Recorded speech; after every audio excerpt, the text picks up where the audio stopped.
PACTV is pleased to host this Q&A with the candidates running for the Plymouth and Barnstable County Senate seat. And today we're very happy to have John Mahoney, who is a Democrat from Plymouth. Welcome. Julie, thank you. Thank you for being here. It's good to be here. What is your current occupation, sir? My current occupation is that I'm a member of Local 4. I'm an elevator mechanic. I'm very fortunate to work in the trades, and currently I've been on and off there's a new tower going up adjacent to the Boston Garden. I've been on that job quite often in the last few weeks, so I commute into the city. I'm disappointed with respect to this job because I cannot take the red line in. Oh. So it's a 6 to 2 job. So you're leaving Plymouth around 10 minutes of 5 and going in there. I enjoy it. I love it. I'm fortunate to be in the trades. Mm-hmm. And I would tell anybody that has a grandson or granddaughter or a son or daughter or a niece or nephew that maybe doesn't know what they want to do in their lives or lacks direction or something to that effect, go into the trades. Sure. We obviously have a superlative high school here and a Voc Tech program down at South High. But if they're looking for something to do, going to the trades, even in a recession, people always need an electrician or a plumber. True. Okay, do you have or have you served on any boards or committees, either elected or appointed? Sure. I moved to Plymouth in '98, and in the early 2000s, I was very active for 4 years in Plymouth Babe Ruth baseball. Helped coach a team for 4 years, and I was the vice president of the league for a couple of years. And then around 2004, 2005, I got elected to town meeting. Mm-hmm. Precinct 3, I did that for a couple of years and then got appointed to Finance and Advisory Board. The moderator, in his infinite wisdom, thought that I would make a good selection, and I agreed with him. And we went to FinCom, and then I was fortunate enough to get elected to the Plymouth Select Board in '08. Mm-hmm. So I've been on the Select Board for almost 12 years now, the last 12 years, 4 terms. Okay. Love it. And where can your constituents go to find out more about you and your campaign? So obviously the dominant social media platform, I guess nowadays, is Facebook. There's a Twitter profile, but Facebook, John Mahoney for State Senate, I guess. And then the website is mahoneyforstatesenate.org. Okay, perfect.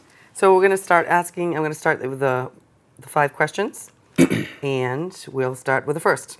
Given that you will be coming into office midterm, how do you plan to tackle the process of getting up to speed on the myriad of topics and work product already being done in the 6 towns that you will represent? So I have a pretty decent base knowledge of the 6 communities. I worked on the Cape in the 90s, have a pretty good baseline of Bourne, Sandwich, and Falmouth.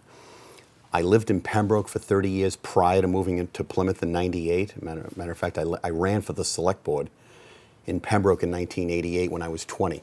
I didn't win, but it was a wonderful experience. So I pretty much come into this with a baseline of what these communities need. And what's going on here is whoever wins this race, you're going to get sworn in the first, second week of April. You're going right into the budgetary process. So I bring a certain level of energy to the position, or I will. Obviously, I think the people that know me in Plymouth know I do that with respect to the Select Board. And, we're going to have to go in there and roll our sleeves up. And you're competing.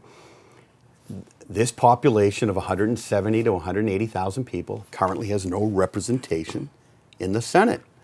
So it's not the budgetary process. You've got to go up there and you've got to compete for money. Mm-hmm. And that's primarily what you're doing. Right? So I think the core of what we're doing is you're trying to bring tax dollars back to the district for infrastructure projects. Mm-hmm. And then specifically, obviously, if I were to, pull this off, you're going to set up meetings initially with the 5 other town managers and boards of selectmen and sit down with them and see exactly what their needs are. Mm-hmm. And I have a good baseline of what's going on here in Plymouth, but you gotta get, what are their needs and what do they need from me? Mm-hmm. And get up there. Do they have any home rule petitions going on that need to be carried through committee and get through, and enact basically as law up there? What are the individual? But the core issues are the same. Infrastructure needs. You see what's going on. The preeminent example of infrastructure in the district is the 2 bridges in the canal. So we're 5 to 6 years away from that, but that's huge. Economic driver. Mm-hmm. So they're approaching 90 years old and they have to be replaced. Yeah. But I'm up to the task. Okay. Question number 2. What do you think are the priorities within the district regarding climate change? And how do they dovetail into the state's priorities and initiatives regarding the same topic? So, one of the most significant things this community did was in 2012, and this was and even though the Board of Select Persons is a nonpartisan board, this was a bipartisan endeavor which was done across both aisles, and we created the Division of Marine and Environmental Affairs. That was in 2012. So that was before this had really gained momentum as far as this issue has moved on, especially at the national level. So we've done some significant things. Prior to getting involved, we removed the first dam in 2002 on the coast of Massachusetts, on Town Brook.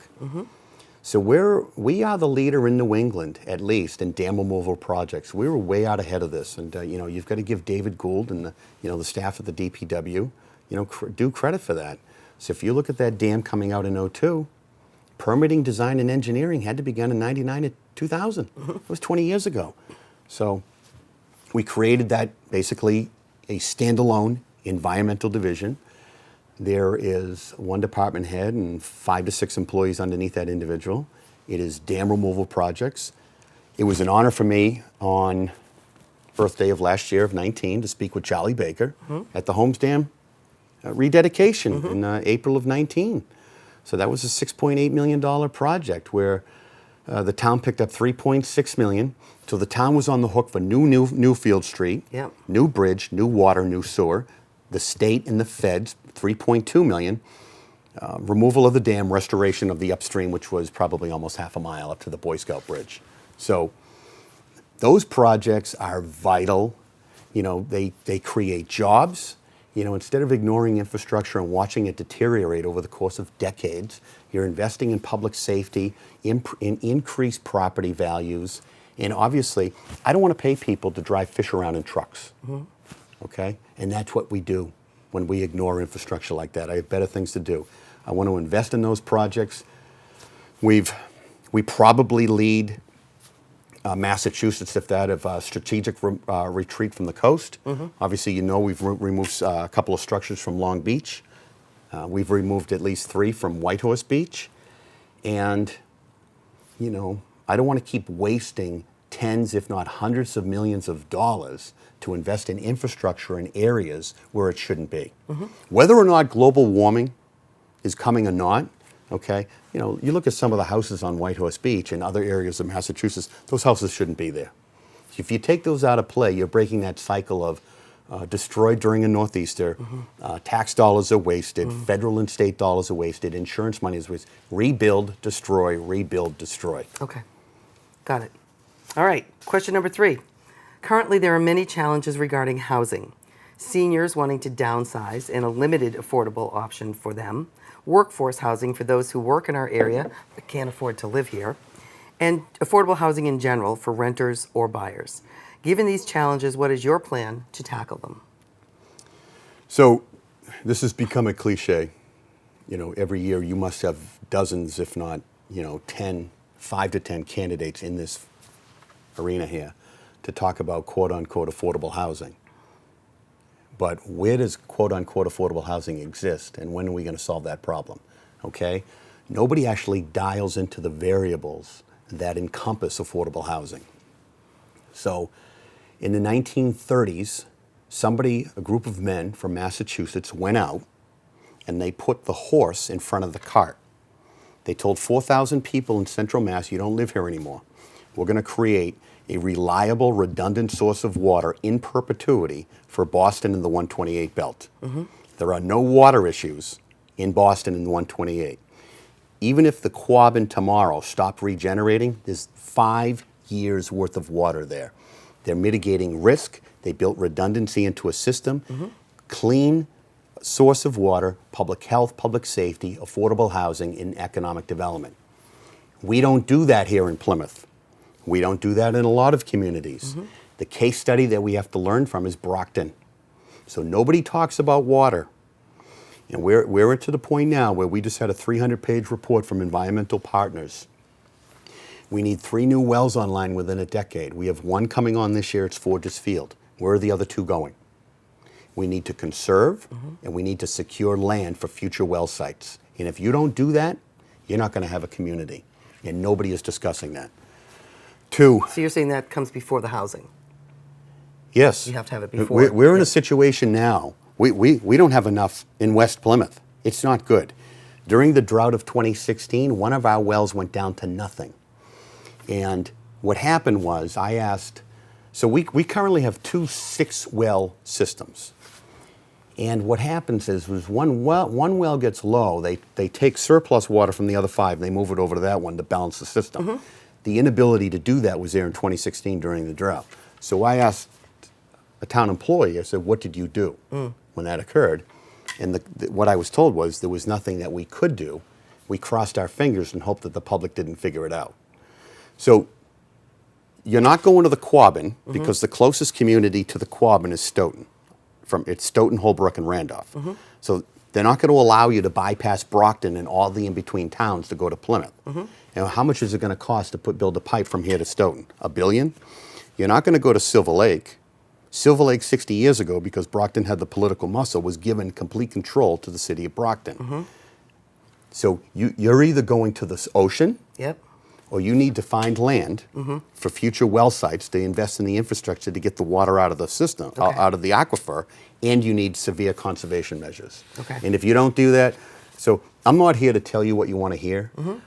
Everything I do is I want to think long term, and you want to set the future up with an endowment, okay, and a positive financial legacy, Okay. instead of just heaping debt upon debt on them. Okay. All right, we'll have to move on to... And obviously, we needed more time for that question. Right. Well, you can follow up All right. at the end. Number 4. What do you see in the realm of health and human services as the most vital current concerns that you will be addressing? So, obviously, the opioid crisis is probably first and foremost. Yep. This was, if you had asked me 6 to 10 years ago, I would have told you that the number one issue was certainly the nuclear power plant, safety commissioning, okay? Because obviously if there was a major issue over there, that is catastrophic and would cost us billions.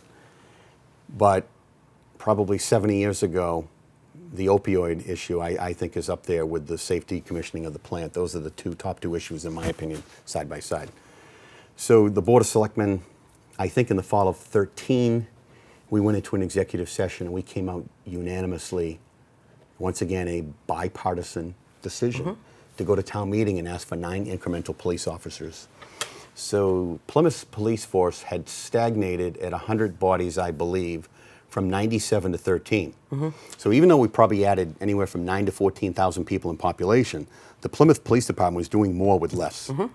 So we went to, I believe it was October of 13, we asked for 9 to create a street crimes unit to give Chief Botteri and the captains the man and women power that they need to tackle this issue on the streets.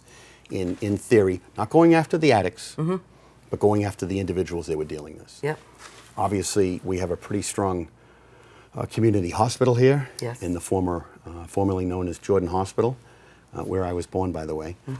So, you know, and having that education and outreach out there, we've also done whatever we could with respect to when the children in the community are most vulnerable. Right. And that was once they get out of school in the afternoon, anywhere from that 2:30 or 3 o'clock to 5 to 6 in the evening range. And I do know that certainly my colleague Cavaco, very involved in the Manomet Youth Center down on Bartlett, keeping that open, investing in playgrounds and programs after school with respect to the recreation department in Barry de Blasio, and giving these children opportunities in that 3 to 4 hour window to keep them occupied. So at the end of the day, I think one of the biggest issues that's not addressed is the fact that this material wasn't available 25 to 30 years ago. I don't know where it came from. And the large pharmaceuticals don't really give a damn about us. It's all about making money. And the impact that this has had on the communities, the state, and the nation is just, it's irreparable. And I wish that some of this stuff was not allowed to even exist. But it does. It does. Okay. All right, so now we're on to your time. So for the last remaining minutes, which is going to be about 3.5, Please take time to cover something that we have not discussed or an area that you want to expand upon that we have already covered. Now, you're going to go back to affordable housing, and it's a very complicated topic. So, first and foremost, you need a redundant, long-term source of fresh water. Do you have that right now? You don't have that. And let's not pretend like you have it, because you don't. So number two, tax policy. The general fund, and I watched your show last night. I don't know where you taped that with the finance director.